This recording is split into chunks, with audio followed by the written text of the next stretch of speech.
एकनाथ शिंदे हे आमचे नेते आहेत. 2.5 वर्ष फॉर्म्युला सोडा, जर आमच्या मी जर 2 महिन्यातच चूक करत असेल तर त्यांना मंत्रिपद काढण्याचा त्यांचा अधिकार आहे आणि त्याला राग मानण्यात कोणत्या मंत्र्यांनी त्यांनी राग मानू नये. कारण शेवटी नेत्याला आपल्या पक्षाची बाजू, आपल्या पक्षाचं चरित्र, आपल्या पक्षाचा परफॉर्मन्स याच्यावर नेत्याचं लक्ष असतं.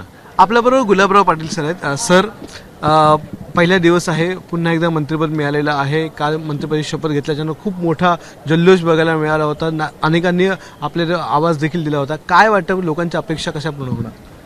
लोकांच्या ज्या अपेक्षा आहेत त्या भरपूर आहे, पण मागच्या काळामध्ये जी सिंचनाची शेतीकरता जी गरज होती त्याचे बरेच प्रकल्प मागच्या काळामध्ये शिंदे सरकार आणि देवेंद्र सरकारने मंजूर केलेले आहेत. ते स्पीडमध्ये कसे होतील याच्याकडे लक्ष देणं गरजेचं आहे. त्यामुळे दिवसाची लाईट मिळण्याकरता शेतीकरता जो पंप आहे त्याच्याकरता सोलरवर करण्याचा जो निर्णय सरकारने घेतला होता आणि 1.5 लाख शेतकऱ्यांना देण्याचं उद्दिष्ट दिलं होतं, ते खानदेशामध्ये म्हणा किंवा महाराष्ट्रामध्ये लवकरात लवकर शेतकऱ्यांना कसे मिळेल याचा, त्याच्यामुळे MSCBचा जो कायम शेतकऱ्यांना त्रास होता तो कमी होईल आणि शेतीकडे जाणारे जे रस्ते, ज्याला पानन रस्ते म्हणले जातात, आता आमचा एरिया म्हटला तर केळी बेल्ट, कापूस बेल्ट आहे, तर शेतीला जर शेतरस्ता असला तर शेतकऱ्याला त्याचा फायदा होऊ शकतो. आणि चौथा गोष्ट की टेक्स्टाईल्स पार्क ज्याप्रमाणे अमरावतीमध्ये मंजूर दिलं जाणारा D+ आहे, पण खानदेशामध्ये D+ नाही आहे.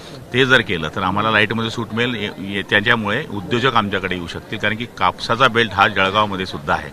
तर असे बरेच प्रश्न आहेत ज्याच्यामुळे शेतकऱ्यांच्या शेतमालाला भाव मिळेल, बेरोजगारांना काम मिळेल आणि GDP जे आहे त्याला वाढवण्याकरता प्रयत्न होईल. जे 2.5 वर्षाचा मंत्रिपदाचा फॉर्म्युला काल सांगितलं, एकनाथ शिंदे यांनी काही प्रतिज्ञापत्रावर सही देखील घेतली. आपण कसं याकडे बघता, हा फॉर्म्युला आपल्याला मान्य आहे? प्रतिज्ञापत्राच्या बाबतीमध्ये ज्या अफवा आहे त्या चुकीच्या आहे. एकनाथ शिंदे हे आमचे नेते आहेत. 2.5 वर्ष फॉर्म्युला सोडा, जर मी जर 2 महिन्यातच चूक करत असेल तर त्यांना मंत्रिपद काढण्याचा त्यांचा अधिकार आहे आणि त्याला राग मानण्यात कोणत्या मंत्र्यांनी त्यांनी राग मानू नये. कारण शेवटी नेत्याला आपल्या पक्षाची बाजू, आपल्या पक्षाचं चरित्र, आपल्या पक्षाचा परफॉर्मन्स याच्यावर नेत्याचं लक्ष असतं आणि नेत्याच्या बाबतीत ज्या नेत्याला अपेक्षा आहेत त्या जर आमच्यासारखे कार्यकर्ते पूर्ण करू शकत नसतील तर त्यांनी या मंत्रिपदावर ते ठेवतील नाही ठेवतील हा त्यांचा अधिकार, त्यामुळे कोणाला राग मानण्याची गरज नाही आहे. शेवटचा प्रश्न त्याच बाबतीत की प्रकाश सुर्वे असेल, अर्जुन खोतकर असेल, अनेक लोक नाराज दिसून येत आहेत आणि जाहीरपणे नाराजी देखील व्यक्त केलेली आहे. त्यांना काय सांगाल?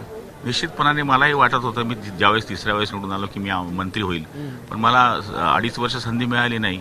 मी पण थोडा नाराज झालो होतो. शेवटी माणसाचा हा स्वभाव आहे, त्यामुळे त्यांची नाराजी काही दिवसानंतर आम्ही काढण्याचा प्रयत्न करू. शेवटी ते आमचे भाऊ आहे आणि त्यांनाही संधी मिळेल अशी आम्हाला खात्री आहे. धन्यवाद सर आमच्याशी बातचीत केल्याबद्दल. तर गुलाबराव पाटील आपल्याबरोबर होते, जे नाराज आहेत त्यांची नाराजी दूर करण्याचा प्रयत्न आम्ही करू असं गुलाबराव पाटील म्हणाले आहेत. कॅमेरामन दीपेशसह अक्षय भाटकर, ABP माझा, नागपूर. ABP माझा, उघडा डोळे बघा नीट.